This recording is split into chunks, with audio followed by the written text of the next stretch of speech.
want to say that I feel excited, I feel happy, because the work today demonstrated that there is massive acceptability of the PDP and my person across the state, because people came from the 21 local governments, and the metropolis was agog, and you can see from the side attractions of the work that people jumping out of their working places, from their shops, from their houses, market women celebrating us. It shows very serious acceptability of the party and my person as a candidate of the party. Okay. And it's a challenge to other political parties to come and walk the street of Lokoja and let them see the reaction they will get. Not Ajaka, and my party is PDP, not SDP. Even in the beer parlor, there is seniority. There are a lot of sanctions, like the sanction that traditional rulers should not meet with us, while their own candidate is meeting with traditional rulers. But eventually I've met with all first-class traditional rulers across the states. I've met with them already. There's none that I've not met with.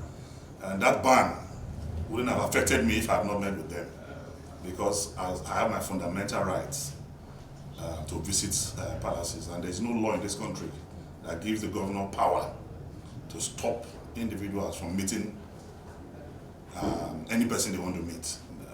And then two, even this rally today, government wrote us as a party, addressed to the chairman of PDP local government, that this rally should not hold because they have intelligence that it will be disrupted, and they have intelligence that there will be violence, and we should not enter the markets.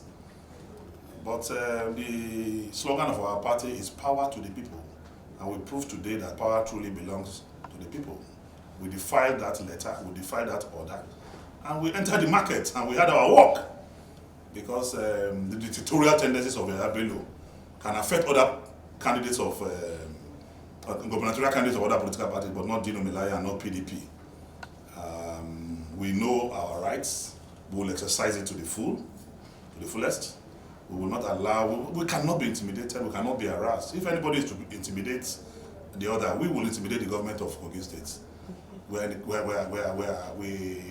a party that is organized. We're a party that is entrenched. We're a party that has structure. We're a law-abiding party. And we're a party that knows our fundamental rights, and we understand the letters of the Constitution of the Federal Republic of Nigeria. So the misbehavior of the governor of Kogi State and his cohorts cannot deter us. I am assuring you that we will have campaigns in every nook and cranny of Kogi State, including the community of YahayaBello in Agasa. That is where he's from. We will go to Agasa and we will campaign there. And if he wants to try to attack us, we wish him well. And that will make a difference in this election. We are not going to allow the APC or YahayaBello to display violence. We will not allow it. We will not allow it. And we will curtail him. We will curtail him. And I want to assure you that our clarion call on voters is not to be intimidated, not to be afraid of APC. We have the history of defeating YahayaBello in this state. 2019, I ran for the Senate. YahayaBello was the sitting governor in this state. APC government was at the national. We didn't have the cooperation of the police or INEC. And very before YahayaBello in this same capital city of the state, I won that election. I was declared and I was sworn in. Again, YahayaBello tried to recall me in 2017 and 18 through the first organized INEC recall in the history of this country. Billions of naira was spent to stop me from going, or to get me out of the National Assembly. And I was even incarcerated at the time and the day the recall was going on. But all they got was a beautiful nonsense, 5%. And the recall failed. So we have a history of defeating and embarrassing YahayaBello. And we are going to do it in a mega way this time around. 100%. But I can assure you they will not come for, Ododo will not come for debate. And I don't think others will even try to come for debate. Because I think the debate is going to be conducted in English.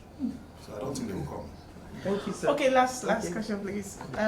Can we talk about the issues? I mean, we're talking about 20% salary payment. We're talking about pensions that have not been paid for quite some time. We're talking about a near-dead economy in Kogi, amongst other things.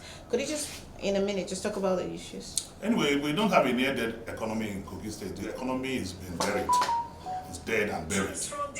Because as we speak, the state is in a state of comatose. Salaries have not been paid. Where they have been paid, they've been paid in percentage.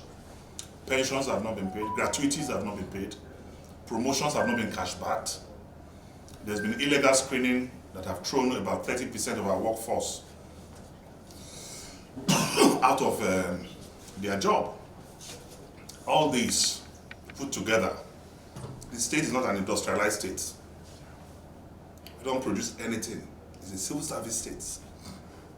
Yet, civil servants are living in penury. A permanent secretary is going to the office on Okada in level 16, level 17. Going to office on Okada. That is the state of our state. And that is what we are coming to ameliorate. That is what we are coming to palliate. That is what we are coming to correct.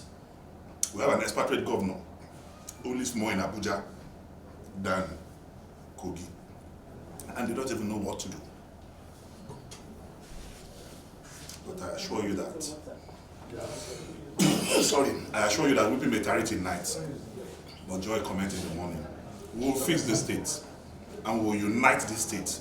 This state has never been this divided in our history. That's why the slogan of our campaign is one Kogi, one destiny. We are going to unite our people.